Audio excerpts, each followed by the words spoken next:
ఐగుప్తు జీవితమే బాగుందంట, ఆ బానిస బ్రతుకే బాగుందట, ఆ పాపపు జీవితమే బాగుందంట వాళ్ళకి. కొంతమంది అంతేగా, మళ్ళీ దేవుళ్ళలోకి వచ్చిన తర్వాత లోకంలో కలిసిపోతుంటారు, లోకంలో పడిపోతుంటారు. ఏంటంటే అదే బాగుందంట.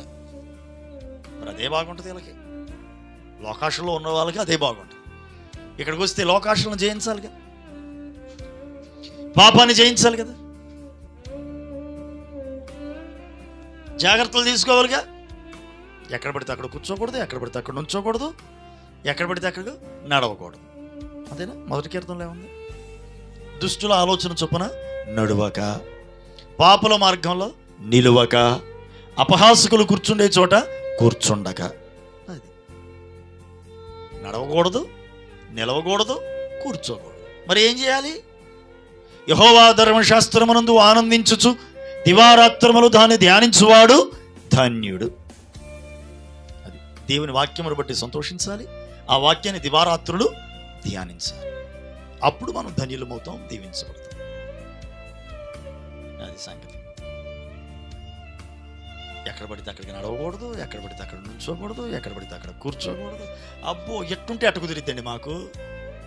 లోకంలో నారుడి సామెత ఉంది, తిట్టే నోరు తిరిగే కాలు ఆగిద్దా? అస్సలు ఆగదు. ఓ కష్టం, వాళ్ళ నోటిని ఆపలేమో, వాళ్ళ కాలు కూడా అంతే. ఓ కష్టమైపోద్దండి. ఎట్లంటే మాకు ఏదో భక్తి అంటే ఏదో ఆదివారం రోజు వెళ్ళి వచ్చేటువంటి సరిపోద్ది తప్ప, ఈ రకంగా ఉండాలంటే మా వల్ల ఏడైద్ది? అబ్బో, చాలా చాలా చాలా చాలా కష్టం. అంతే కదా, మనం అనుకుంటా ఉంటాం కదా, చాలా కష్టం అమ్మా, చాలా కష్టం అండి.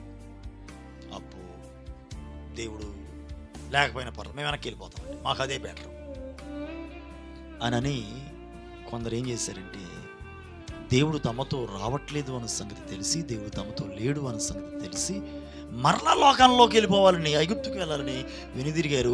కొండ ఎక్కడమే తెలుసు తప్ప దిగటం వాళ్ళకి తెలియదు. ఇక వీళ్ళు కొండ ఎక్కుతున్నారు, కొండపైన శత్రువులు ఆల్రెడీ పొంచున్నారు.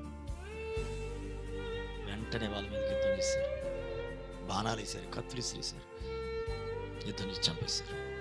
పారిపోదామన్న అవకాశం లేకుండా అయిపోయింది, ప్రాణాలు దక్కించుకోవడానికి కూడా వీల్లేదు. కొండ ఎక్కడమే తెలిసింది తప్ప దిగటం వాళ్ళకి తెలియదు. మధ్యలోని వాళ్ళు రాలిపోయారండి. కారణం ఏంటి?